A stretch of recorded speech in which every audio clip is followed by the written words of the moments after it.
జిల్లా కార్యదర్శి ఎండి జహంగీర్ మీడియా సమావేశాన్ని నిర్వహించారు. ఈ సందర్భంగా ఆయన మాట్లాడుతూ 29న చలో కలెక్టరేట్ కార్యక్రమానికి పిలుపునిచ్చారు. యాదాద్రి భువనగిరి జిల్లా సిపిఎం జిల్లా కార్యదర్శి ఎండి జహంగీర్ మీడియా సమావేశాన్ని సుందరయ్య భవన్లో నిర్వహించారు. ఈ సందర్భంగా ఆయన మాట్లాడుతూ జిల్లా ప్రజా సమస్యల సాధనకై ఏప్రిల్ 29న చలో కలెక్టరేట్ కార్యక్రమాన్ని నిర్వహించనున్నట్లు తెలిపారు. సిపిఎం జిల్లా కార్యాలయం నుండి వందలాది మంది ప్రజలతో పాదయాత్రగా కలెక్టర్ కార్యాలయం చేరుకుంటామన్నారు. జిల్లాలో ప్రధాన సమస్యలు పెండింగ్లో ఉన్నాయి, వాటిని పరిష్కరించాలని డిమాండ్ చేశారు. జిల్లా కలెక్టర్ స్థాయిలో పరిష్కారం అయ్యే అనేక సమస్యలు పెండింగ్ లో ఉన్నాయన్నారు. అధికారులు స్పందించాలి, లేదంటే పోరాటం తప్పదని హెచ్చరించారు. 24 సమస్యలతో ఒక కరపత్రాన్ని మేము విడుదల చేశాం. ఈ 24 సమస్యలు చాలా కీలకమైనటువంటి సమస్యలు, భువనగిరి జిల్లాకు సంబంధించిన సమస్యలు. దాదాపు 8 ఏళ్ళు అయింది జిల్లా ఏర్పడి. ఈ 8 ఏళ్ల కాలంలో సమస్యలు ఇంకా పరిష్కారానికి నోచుకోలేదు. అందులో అత్యంత కీలకమైనటువంటి ఈ జిల్లాకు కీలకమైన సమస్య ఏమిటంటే ఇరిగేషన్ సమస్య చాలా కీలకమైనది. ఈ జిల్లా నీళ్లు లేకుంటే అభివృద్ధి లేదు, నీళ్లు లేకుంటే జీవనం లేదు. అందుకే నీళ్ళే ప్రధానమైనటువంటి సమస్య. అందుకే నీటి సమస్యపై సిపిఎం పార్టీగా బాగా కేంద్రీకరించి ఈ మధ్యకాలంలో ఆందోళన పోరాటాలు చేస్తుంది. ప్రధానంగా మీరు చూడండి, బస్సాపురం ప్రాజెక్టు సంబంధించినటువంటి మేము మొదటి డిమాండ్ పెట్టాము. బస్సాపురం ప్రాజెక్టు నిర్మాణము ఎందుకు దాదాపు 2 దశాబ్దాలుగా వస్తుంది. ఇంతవరకు పూర్తి కాకపోవడానికి గల కారణం ఏమిటి? అధికారులు అంటున్నారు 90% పనులు అయిపోయినాయి అంటున్నారు. మరి 90% పనులు అయిపోతే 10% పనుల కాడ ఎందుకు ఆగింది అంటే, మేము స్టడీ చేసినటువంటి ప్రకారం చూస్తే 500 కోట్ల రూపాయలు కాక బస్సాపురం ప్రాజెక్టుకు విడుదల చేస్తే ఈ ప్రాజెక్టు పనులు పూర్తవుతాయి. అయితే ఎంతగానో ఎదురు చూసినటువంటి మొన్న రాష్ట్ర బడ్జెట్లో మాత్రము బస్సాపురం ప్రాజెక్టుకు పైసా నిధులు కూడా కేటాయించలేదు. ఇప్పుడు అట్లే నిర్వాసితులకు సంబంధించినటువంటి సమస్యలు ఇందులో కీలకంగా ఉన్నాయి.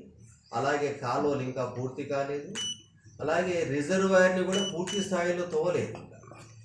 అందుకే బస్సాపురం ప్రాజెక్టు మీదనే ఈ యాదాద్రి భువనగిరి జిల్లాలో దాదాపు 10-12 మండలాలు ఆధారపడి. ఒక రకం చెప్పాలంటే జిల్లాలో సగభాగం బస్సాపురం ప్రాజెక్టుపై ఆధారపడి జీవనం కొనసాగించాలనేటువంటి ఆలోచన కొనసాగిస్తున్నాయి. ఇంకో అంశం ఏంటంటే సుమారు 1,00,000 ఎకరాలకు నీళ్లు అందించాలనేటువంటిది ఈ ప్రాజెక్టు యొక్క లక్ష్యం. ఇదే కాదు, సూర్యాపేట వరకు కూడా నీళ్లు తీసుకుపోతామని చెప్పని గతంలో ఉన్నటువంటి మంత్రి జగదీష్ రెడ్డి గారు ప్రకటించారు. అత్యంత కీలకమైనటువంటి బస్సాపురం రిజర్వాయర్ పనులు ఎందుకు పూర్తి కావాలి? ఇది కేవలం ప్రభుత్వ నిర్లక్ష్యమే దీనికి ప్రధానమైనది కాదు. దీన్ని స్థానిక ఎమ్మెల్యే గారితో మేము మాట్లాడాం, అలాగే ఎంపీ గారిని కూడా అడిగాం. సిపిఎం పార్టీగా ప్రభుత్వానికి బహిరంగ లేఖ రాశాం. ఈ బడ్జెట్లో నిధులు విడుదల చేయలేదు. ఇది ఒక ముఖ్యమైనటువంటి అంశం. ఇక రెండవ విషయం ఏంటంటే, దేవాదుల ఎత్తిపోతల పాలమూరు రంగారెడ్డికి సంబంధించినటువంటి రెండో ఎజెండా మేము తీసుకున్నాం. పాలమూరు రంగారెడ్డికి మన ఆ ప్రాజెక్టును పూర్తి చేస్తే డిండి ప్రాజెక్టులోకి నీళ్ళు తీసుకొచ్చి ఏదుల నుండి ఒకటి ఏంటంటే, కాంగ్రెస్ గవర్నమెంట్ చేసినటువంటి ఒక ముఖ్యమైన ప్రయత్నం ఏంటంటే, కేసీఆర్ ప్రభుత్వం ఉన్నప్పుడు మునుగోడు ప్రాంతానికి ఎస్ఎల్బీసీ సొరంగ మార్గమా పాలమూరు రంగారెడ్డి అనేటువంటిది సందిగ్ధం ఉండేది. ఇప్పుడు కాంగ్రెస్ ప్రభుత్వం చాలా స్పష్టంగా చెప్పింది ఏంటంటే, ఏదుల నుండి మేము నీళ్లు తీసుకొస్తాము అనేది స్పష్టత ఇచ్చింది. చాలా సంతోషం. 1886 కోట్ల రూపాయలు పాలమూరు రంగారెడ్డి ఎత్తిపోతల పథకానికి కేటాయించారు. ఇది చాలా ముఖ్యమైనది. ప్రధానంగా యాదాద్రి భువనగిరి జిల్లాకు సంబంధించినటువంటి కీలకమైనటువంటి సమస్యలు ఇప్పటికీ పరిష్కారం కాలేదు.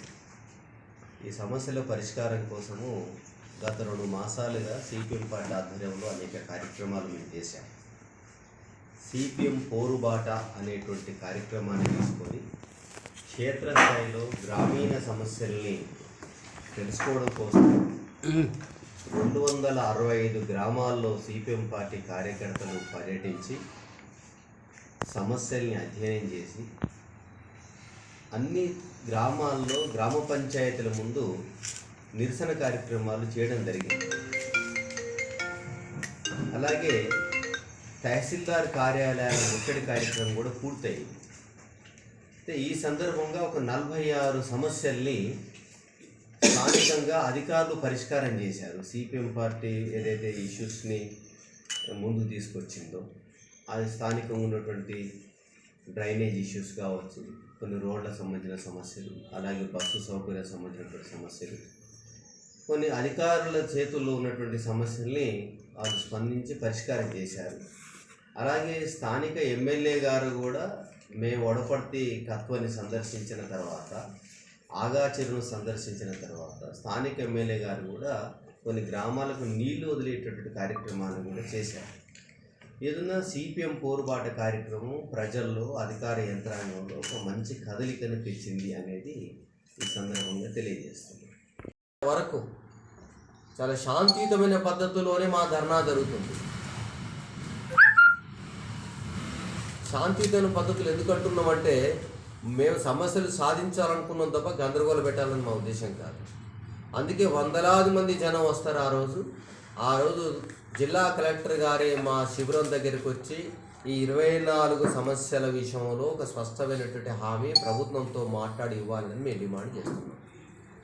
ఇందులో జిల్లా కలెక్టర్ గారి చేతులు ఉన్న సమస్యలు కూడా ఉన్నాయి కొన్ని. ఇందులో ఉదాహరణకు ఇంటి స్థలాలకు సంబంధించిన సమస్య కలెక్టర్ గారు తలుచుకుంటూ చేయొచ్చు. ఇప్పుడు బీబీ నగర్ మండలం రాయరావుపేటలో ఇంటి స్థలాలు ఇచ్చారు, కబ్జా ఇవ్వమంటే ఇవ్వట్లేదు. నారాయణపూర్ మండలం పుట్టపాకలో ఇంటి స్థలాలు ఇచ్చి 15 ఏళ్ళు అయింది. పేదవాళ్ళు మాకు ఇంటి స్థలం సర్టిఫికెట్ ఉందని చెప్పని కబ్జా మీద పోతే పోలీసు వాళ్ళు రాకుండా చేస్తున్నారు. ఒక రకంగా చెప్పాలంటే యాదాద్రి భువనగిరి జిల్లాలో అది టీఆర్ఎస్ ప్రభుత్వమైనా కాంగ్రెస్ ప్రభుత్వమైనా ఏ ప్రభుత్వమైనా కానీ పోలీసు నిర్బంధం మాత్రం పెరిగింది జిల్లాలో. పోలీసులు ప్రధానంగా వామపక్ష పార్టీలు, కమ్యూనిస్ట్ పార్టీలు చేస్తున్నటువంటి ఆందోళనని అణిచివేయాలనేటువంటి ఒక ప్రయత్నం చేస్తున్నారు. ఇది గతంలో ఎన్నడూ లేని విధంగా పోలీసు నిర్బంధం జిల్లాలో పెరుగుతున్నాయి. ఇది మంచిది కాదు. అలాగే ఎవరైనా ముఖ్యమంత్రి వచ్చినా ఇంకేదైనా కార్యక్రమం ఉన్నా సిపిఎం పార్టీ కార్యకర్తల్ని, కార్మిక సంఘం కార్యకర్తలను తీసుకొని పోలీస్ స్టేషన్లో వేస్తున్నారు. ముందస్తు సమాచారం ఉండట్లేదు. కాబట్టి ఇప్పుడు ఇంటి స్థలాల మీద, పేదవాళ్ళ మీద పోలీసు ప్రయోగం ఇప్పుడు పుట్టపాకలు అదే జరిగింది. ఆ పేదవాళ్ళందరూ కలిసి ఇంటి హద్దులు పెట్టుకుంటే పోయి ఎక్కడికక్కడ రాళ్ళని ఉడిపీకేసిన 40-50 రూపాయలు నష్టం చేసారు పేదవాళ్ళకి. అందుకే ఇంటి స్థలాల సమస్య ఇది కలెక్టర్ గారు పరిష్కారం చేయడానికి అవకాశం ఉంది. రెండవ విషయం ఏంటంటే రేషన్ షాపులు లేవు. మధ్య గ్రామాల వాళ్ళు ముఖ్యమైనటువంటి గ్రామానికి వెళ్ళి అక్కడ రేషన్ తీసుకోవాల్సి వస్తుంది. ఉదాహరణకు నేను ఒక నారాయణపూర్ మండలంలో అల్లందేచేరు అనే గ్రామం ఉన్నదండి. అల్లందేచేరు గ్రామ పంచాయతీ వాళ్ళు ఎక్కడికి వెళ్ళాలి? సర్వేలకు వెళ్ళి రేషన్ తెచ్చుకోవాలి. ఇక్కడ కోతలాపురం పోయి తెచ్చుకోవాలి. అంతెందుకు మన పిట్టలు కూడా ఉన్నది, మన ముత్తిరెడ్డిగూడెం చాడ. అయితే ఆ పిట్టలగూడెం వాళ్ళు వచ్చి చాడలు తెచ్చుకోవాలి. ఇప్పుడు అర్బన్ కాలనీలో మీరు చూడండి, ఒకటో వార్డు వాళ్ళు వచ్చి నడుచుకుంటూ వచ్చి ఇక్కడ ఇంకో వార్డులో వచ్చి రేషన్ తీసుకుంటారు. అలాగే జైకేసారంలో అసోనుగూడెం అనే గ్రామ పంచాయతీ, అసోనుగూడెం వాళ్ళు వచ్చి కేసారాలను తీసుకుంటారు. ఇవి జిల్లా కలెక్టర్ గారు, ఆర్డీఓ గారి పరిధిలో ఉన్నటువంటి సమస్యలు. ఇవి కూడా పరిష్కారం చేయకుంటే ఎట్లా? అందుకే ఇలాంటి కీలకమైనటువంటి సమస్యలు మన జిల్లాలు ఉన్నాయి. దాంతోపాటు రామన్నపేటలో అంబూజా సిమెంట్ ఇండస్ట్రీ పెట్టాలని చెప్పనేది అప్పుడు పెద్ద ఎత్తున ఆందోళన జరిగింది. దానికి వ్యతిరేకంగా ప్రభుత్వము దాన్ని తాత్కాలికంగా ఆపేసినట్టు కనబడుతుంది. కానీ ఇంతవరకు మాత్రం ప్రకటించలేదు. మీ అంబూజా సిమెంట్ని మేము రద్దు చేస్తున్నాము, ఇక్కడ ఇండస్ట్రీ అని చెప్పి ప్రకటించాలి కదా. ఇవన్నీ ప్రజా డిమాండ్స్. ఇవన్నీ 24 సమస్యలు ప్రజా డిమాండ్స్. ఇది చాలా కీలకమైనటువంటి అంశాలు. అందుకే 29వ తేదీ నాడు మేము జిల్లా కలెక్టర్ కార్యాలయం ముందు ధర్నా కార్యక్రమం చేశాము. ఇందులో మేము ఇక్కడ ఉన్నటువంటి జిల్లా పరిధిలో ఉన్నటువంటి 5 ఎమ్మెల్యేలకు మా విజ్ఞప్తి ఏమిటంటే, ఈ 5 ఎమ్మెల్యేలు అన్ని రాజకీయ పక్షాలతో మీరు జిల్లా కలెక్టర్ గారి సమక్షంలో మీరు ఒక మీటింగ్ పెట్టండి.